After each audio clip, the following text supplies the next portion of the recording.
So we have these slides we've been running between different presentations to really thank the dozens of people that really make it possible. So one person I want to thank is Chris Fawcett, who's on the end there. Chris he did all the kind of PowerPoint presentation preparation with all the presenters, and he also put together the Darth Vader case auction that we have going on in the social area. If you haven't seen that exhibit, it's pretty awesome. And then I want to thank Martin Thurn, who did our publications like our program, which you can buy on your way out, a great program just about the collecting track. So big thanks to Martin Thurn.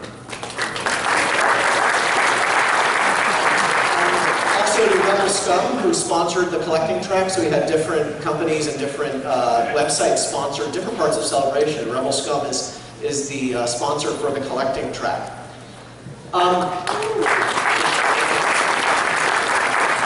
Now we made it over there in 210D. We have a social area for collecting where we have tables and you can mingle with other collectors. We have a bunch of stuff going on. A lot of pin and patch trading. So if you get over there, really cool stuff, giveaways, lots of stuff that's giveaways. And so just make sure to hang out there. There are some scheduled giveaways you can find out if you get to that room. We also have some display cases with swag. Just items that collectors have made. So one thing that's really changed a lot in Celebration over the years is that some of the coolest stuff at Celebration is the kind of unofficial stuff that collectors put together. And there's a whole display case of just a small sample of that stuff. So to go check that out, and that gives you an idea of some of the stuff floating around the convention that you can get. As I mentioned, there are also some programs to purchase there you can buy for $4. So get the collecting track program if you're interested. So I want to introduce our presenter, Brian Stillman, who made a film, Plastic Galaxy.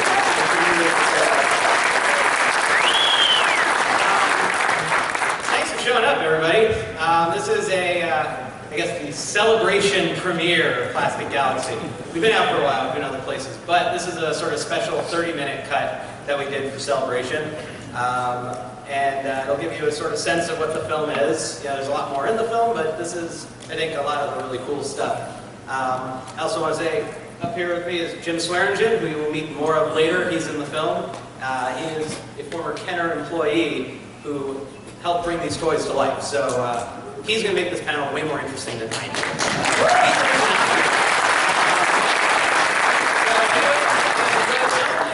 And we will talk afterwards.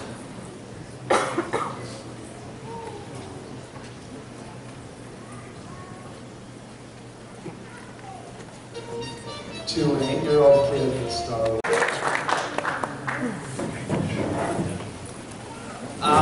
Thank you. Thank you. So, quick couple things. That was 30 minutes of the film. The film's actually 70 minutes long. So that was just sort of a thing I threw together for Celebration. So some of those edits were a little weird, but I was really tired at that point.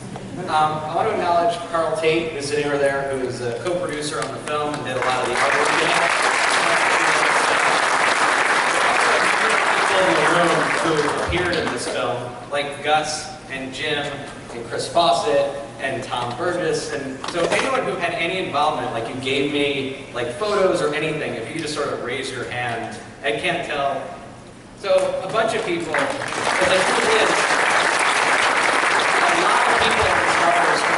contributed to this film, and that was really important to me. It's a reflection of the stuff we love, and it's a reflection of the people in it. So I really am appreciative and thankful of all the people who helped out. But I just wanted to give you all a sense of how many people just in this room happen to be part of it. So with that, nice seeing you. Bye. So Brian, like, what made you choose this subject of Star Wars action figures? Well, I'm a Star Wars collector, like I'm sure many of you.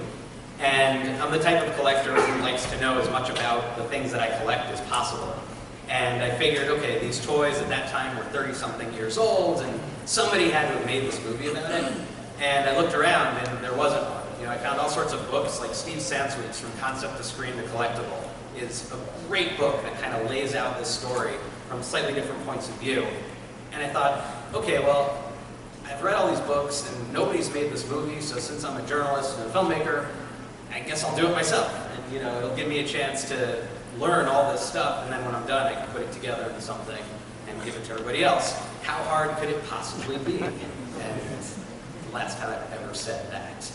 But it was a lot of fun. And so it was just me pursuing my own interest as a collector. Actually, I really wanted to see your collection.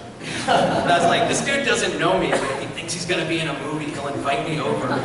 Score! I know, that's awesome. So, but since you're already a collector, is there anything surprising coming through the film, like learning or something really unusual? The basic gist of it, I kind of knew. Like, I knew the basic story. I read Sam Sweet's book. I talked to a lot of friends who knew a lot about it, and I started investigating different websites like the Archive and countercollector.com, all these different sites. The surprising part, I think, to me, was hearing a lot of the specifics. Like, a lot of the stuff you told me, Jim, was very surprising. Like, details about, like, why things existed, or, like, hearing about, like, the little sock that Okada made to get the thing, or, like, one of the things I didn't include in this was asking about the lightsabers. Stuff you told me about the lightsabers, how, like, some early, like, the monofilament would curl up, and so it's like those little details that you don't get. That was all really surprising. And the breadth of what was out there. I thought I sort of had a grasp of how much cool toys there were, and then you start going all these collections and talking to all these people. It's like, wow, I just had no idea. So, Jim, I have a question for you. When you guys were working on the Caroline, do you have any sense that you guys were like rock stars to kids growing up? So I asked the same question. A sense of being rock star. No, but the really best part of it was I worked in preliminary design. Most of the people in the film are people that were in production, and I actually started Star Wars in very late '76, when I got to read the script the first month. And it came into that area that's Kenner, and I sensed, because THX 1138 was my favorite film from back in college. Because I was in my late 20s by the time Star Wars came out. So the script came in, and I knew George Lucas's name from college, which was 7 years earlier. So I was looking forward to Star Wars already. And when the script came in at Kenner, it was like, this is really cool. So I took it home and read it. This is a true story. It came in, here's a script for Star Wars. Go and, who wants to read it? And I was, George Lucas, I'll read it. So I took it home and read it that night. We had a couple of black and white photographs that Brian had talked about in the film. Came back and gave it to Dave Okada, who was the boss in preliminary design, and said, take this in your office, take 2 hours and read it. We have to do this. And at the time, Stan Sweet said, marketing was convinced that the movie would be gone in 2 weeks, maybe a month. And if it broke in May, it was not going to be a toy line. But Dave Okada and the designers, me and some of the other designers, were convinced from the very start that we had to do it. Just had to. So that part, maybe that was the rock part. Because we knew, and the marketing people were going, no, you can't do that. You can't do that. Even the promotion that the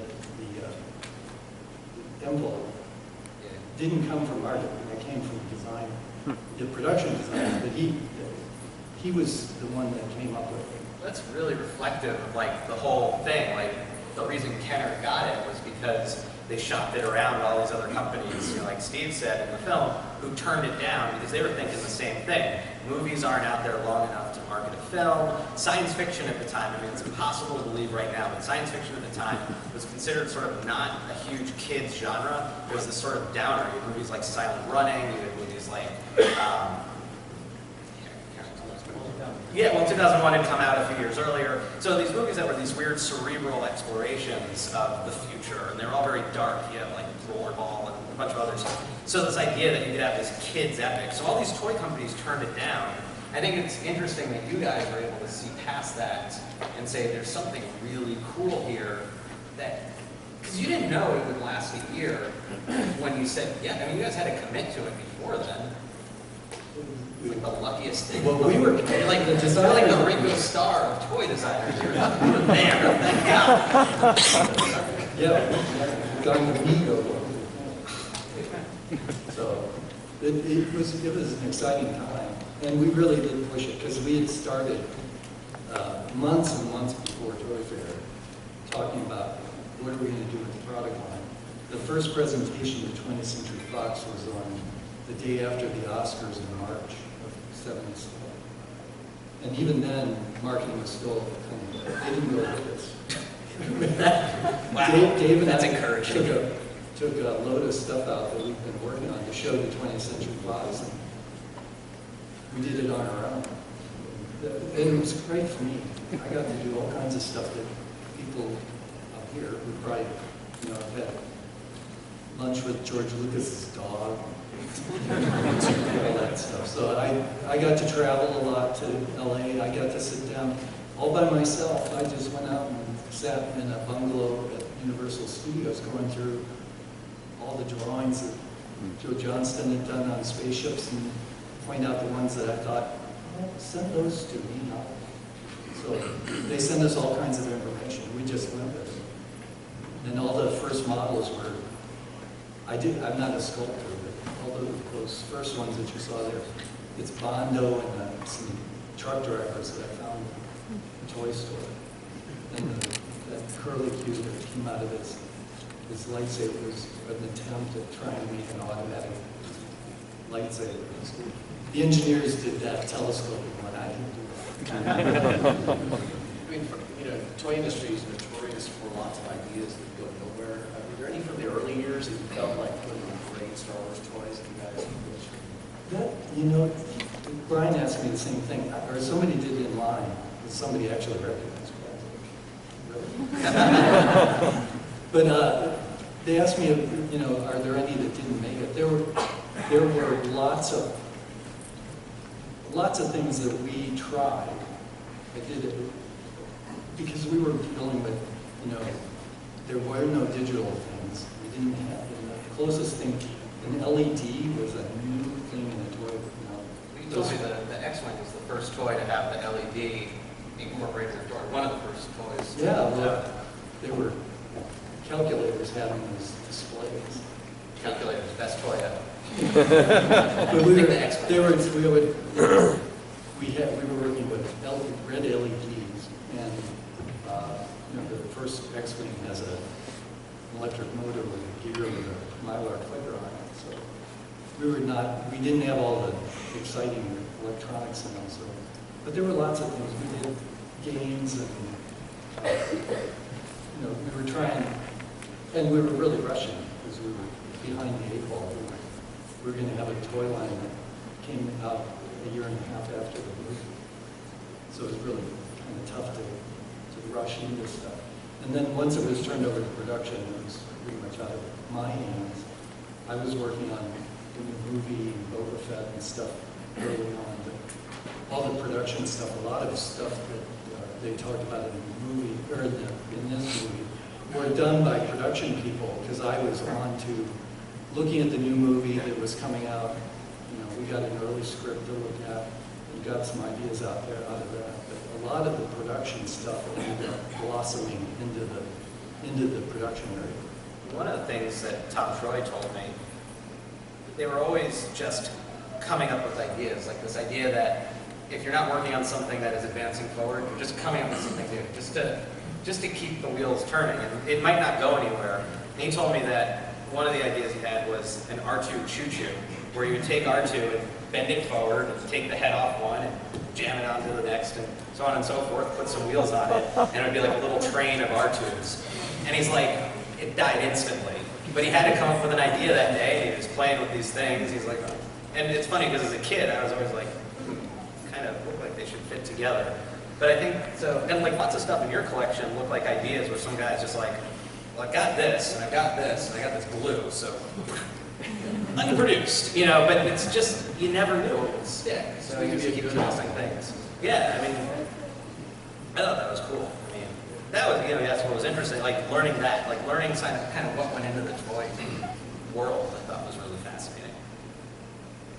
I have a question for you, Gus.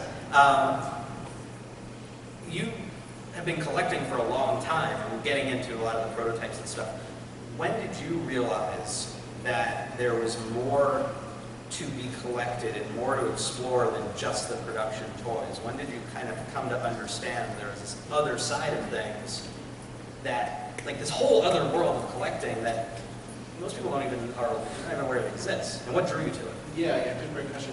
When I got into collecting the toy, back into it, I collected as a kid, Sure. stuff, but in the early 90s, there was Toy Shop Magazine, which during that time, that was the place to collect and buy and sell toys.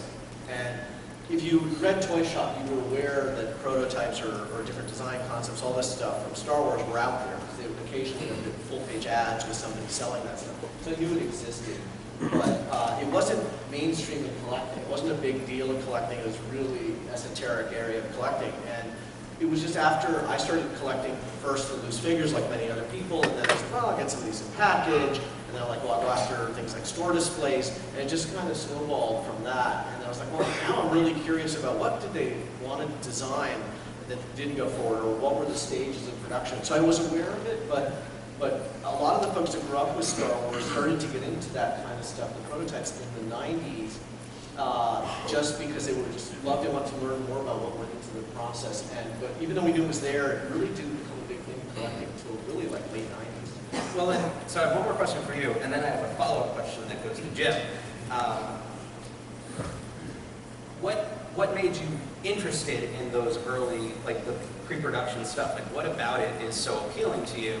Because I know for you, it's not just, oh, it's rare. I know there's more to it. So can you explain that a little bit? Yeah. I mean, I always chase what I find novel about collecting. Like, so I've always, if there's a theme in my collection, it's always like, what do people not know about? What was unknown? What can we learn? And it's very cool to go back to this period and learn from that era. It's one thing to learn about new things coming out, but I like to go back and say, oh, there was this idea that didn't go further. And so I was always intrigued by that. I always followed that, and that's what led me to it. I didn't think it was going to be particularly rare, valuable, or anything like that. It was just where it was cool to know about this stuff. And so that's what kind of drew me to it. Well, that's an answer I got from a bunch of people I asked. And another thing, it's just this idea of like understanding how these toys go from sort of the imagination to the finished product, learning those stages and the history and stuff. So my question for you is, when people started going after all the pre-production stuff, what went through your mind? I mean, they're collecting the things that you guys basically throw away. You know, this stuff like proof cards. It's like, you know, I worked in magazines. We got proof pages, and we just toss them. They're not important. All these, like, first shots, things that are just part of the gig. I wish I were smarter and stolen one. But when I worked at Kenner, there were very strict rules about not taking any of that stuff home. And I guess I just ignore those because it's all that. I was way too honest. I did collect a few things, but and I think I know some people that have some of those things. But it was at that time I was not a collector, and I'm not now. I have a collection, very small, very personal. The stuff that I actually had my hands on. But you know, I wish maybe I'd been a little less honest. What do you think about the idea that people find that so interesting? Like the fact that those kind of just early kind of things are things that people are fascinated by now. Now I kind of understand it. I mean, part of it is they're looking at their past and kind of reflecting on it. And I do know some people that have great collections. I mean, I haven't seen Gus's, but I've seen some collections, and I know people that have collections. But I think it's fascinating that people get into the minutia. I cannot answer the questions like why is Luke's head bigger, one figure to another. I got a clue. Probably a mistake.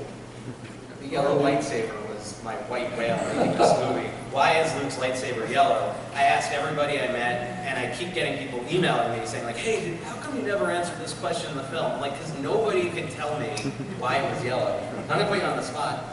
Any answer? Or is this blame it on marketing? Because they're not here to deny it. So it's a marketing issue. There's the official answer.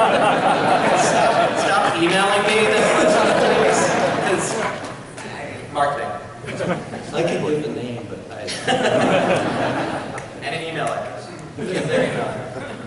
Probably. Yeah, so Yeah, if you guys have questions for us, we have a mic in the middle of the room, and any questions for the parents. and I should warn you, if you don't ask questions, I start asking you guys questions. And I like point you out until you answer.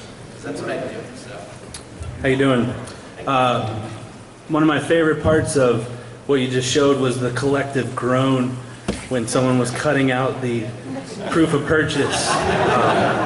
My dad was a model maker at Kenner, and so I had some of those things that he wasn't supposed to bring home.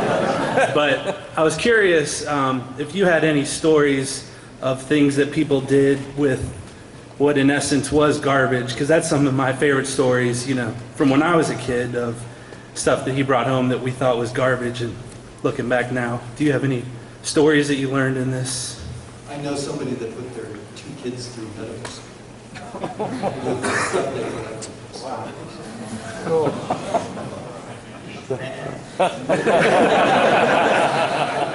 Was Tarkin ever considered for the vintage line when you read through the script? And He's on that list. Yeah, that list that I sort of scroll through. I mean, he's on there. How seriously do you guys? Well, again, I go for the first 8 figures, and the list goes on and on. That basically, they went through the list of all the characters in the film. And as far as who made the decision, it was after I'd given up the product of production. So I can't tell you why Tarkin didn't show up. I might not have actually included it in this cut. There's a list that you can see in the actual DVD where they show all these things that were under consideration. And it includes Tarkin, it includes all these vehicles, it includes like all the different X-Wing pilots and stuff. So all this stuff that at least someone said, oh, this could be cool. But I'd always heard that Tarkin, like, they couldn't get the usage rights or something like that, or it was contractual or something like that. He could have had a likeness. You could have had in his contract that they couldn't use his likeness or something. I was just wondering because he's such a major character in the movie. And so we got Death Squad come in. Right. Yeah. We blame it on marketing. I was wondering if you had children and if you bought them toys. Me? Yeah. No. Okay. No. Would you go to the store and like check out your stuff? Oh, yeah. I used to go to Toys R Us, a couple times a week. I got to see the movie a lot. One of the question about, I guess you asked the rock star question.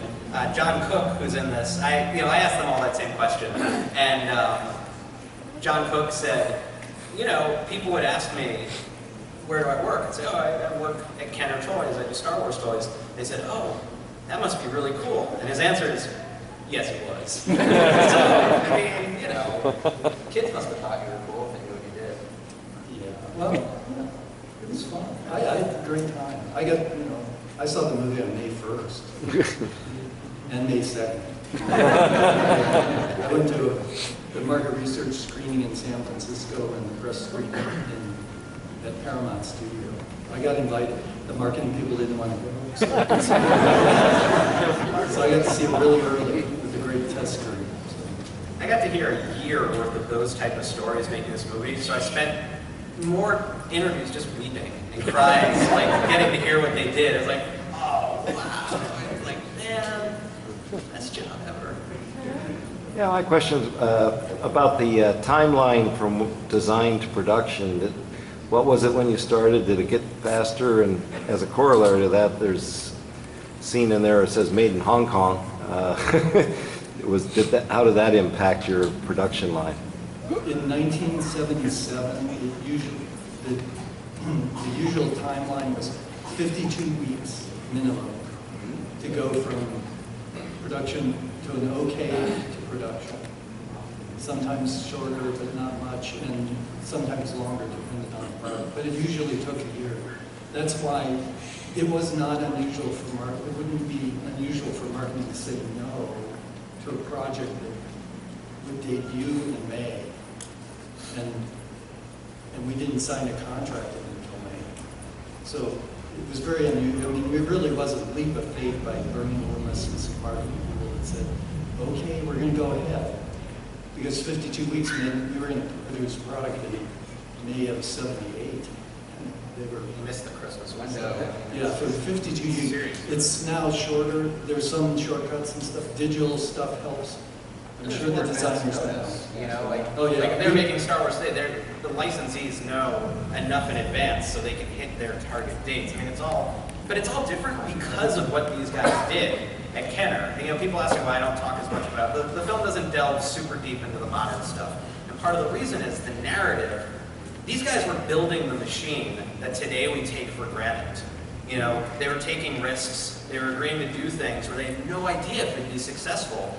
Whereas now, it's this well-oiled machine where the movies and the marketing companies and all the people who have to know what's going on, they know how it works. They know when to approve it, when to let the toy companies know the sort of secret details and all these different things. That to me, that's a little less interesting because they figured it out. Although interestingly, have you guys seen Guardians of the Galaxy by now? Okay. So here's a huge spoiler if you haven't seen it, so just hum to yourself or something. It ends with a little baby dancing Groot, all right? And that toy came out months later, and everyone thought, why are they waiting so long to release this toy? It's a no-brainer. Everyone loved the little baby dancing Groot. Well, the reason they did it is because they didn't want to leak to the toy company that that was going to be there, because they were afraid that information would then be made public and spoil it in the movie. So that sort of secretiveness, that sort of weird delay, well, it led to months of delay on the thing, which is exactly what they were dealing with on a constant basis 35 years ago, 40 years ago. So it's sort of, you can see, using the Groot as an example, how we've gotten away from that because nothing misses that deadline, unless they specifically want it to. So it's a totally different world today. Yes, can you talk a little bit about the process maybe for the approval or the situation back and forth with Lucas Limited or anything for approval process? I saw the really cool concept for the blockade runner up there that obviously never got made, but yet the troop transport, which was a part of the original series of, you know, playset toys that did make it, that was never in the film. And then secondary question, how is it that Slave Girl Leia never got made with the Return series characters? Thank you. Well, I can speak to the early approval stuff because we would go back and forth with, this is back when Charlie Lippincott was marketing and Carol Bukarska. They both... Charlie was at Lucasfilm. Yeah, they were both, they were it was before Lucasfilm was actually Lucasfilm. Yeah. They were the people that, when we went back and forth with. They're the people that I contacted, and I would go back and forth with concepts. You know, and we would have meetings either in LA or in Cincinnati. That's where we were. But we would, the formal approval stuff on production, there would be, you know, they would get, first they would get drawings from, if it was preliminary like my stuff, it was like, yeah, well, that's a good idea, we can move forward. Then they got very formal once it went into production. People would, you know, the sample would go out, it would come back with comments, and then it would go back and forth until the thing was really ready to roll. And then once it went over, like when they did sculpts and they went to the Orient, there was a whole set of approvals. They come back and forth, and nothing, I mean, Gus has probably got stuff in his production. We would go as far as getting a figure tooled and molded and painted, and it would go to Lucasfilm, and it would not be released until it was final. There are a couple of exceptions, like that Snaggletooth guy, but it would go back and forth, and then there would be a final sign-off, and the figure would be final when they actually put the Lucasfilm copyright notice on the figure. So you'll find figures every once in a while that don't have a copyright on them. Those were never, that was pre-approval. So there were all these steps along the way. And we would get, and then when I was involved, Kenner would get involved in every product. we couldn't do this. That thing downstairs is just amazing. Because we would see every product outside in the toy business, and we would approve it before Lucas could sell it. That was all part of the contract. They had to approve it, and we'd have to say, okay, those guys can make a cookie jar. So there were lots of approvals, and it went back and forth between Carol Karska usually, and 20th Century Fox got in there, but they weren't very much involved in that stuff. But it was really a series of back and forth, lots of paper at that time. Now it's probably not, it's all digital. And I can't, the slave girl, she's way past me. That was, so I'm sorry she didn't get it. One more question. Yeah, 3 3/4 inch is a term that we all use, but it seems like an odd number. How did that number, how was that arrived at, not 3 inch, not 4 inch? Well, the first figures were truck drivers that I found in a truck, and there was a nurse.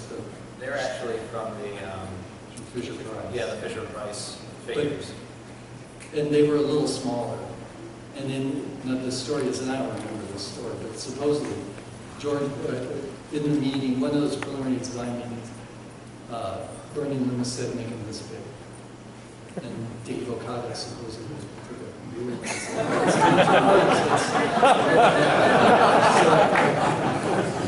So it is an odd number, and it's changed over time. So now the figures are, you can find a figure almost any size. But the benefit is you could have play sets and spaceships that were not so big that the stores wouldn't stock them, were so expensive the parents wouldn't buy them, or the kids couldn't play with them. So I think it worked out pretty well. Before Star Wars, boys were playing the 12-inch G.I. Joes, 9-inch Big Jims, and I think Lego had some. So there were all these big figures. And $6 million. Our figure, $6 million man, was somewhere around 12 inches. So when Star Wars came in, it was obvious we couldn't do 12-inch figures, at least not to start with. You had to have spaceships. We had to do X-Wings and TIE fighters. So we just started here and they grew. So it really was, I don't know if the story is true. I don't remember actually doing it in the meeting, but supposedly that's what happened. Thanks. Thank you all for coming out. I really appreciate it. And thanks, Jim and Gus, for joining us.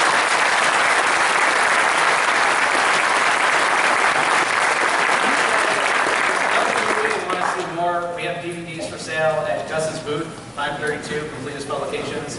And it's a much longer film with 40 minutes of DVD extras where it gets crazy into the story. So if you're interested, please check it out. Otherwise, enjoy the rest of the convention, guys.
Brian Stillman, great guy.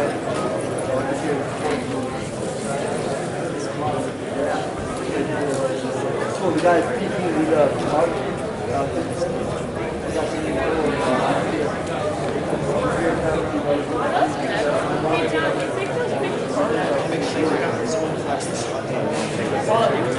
Parts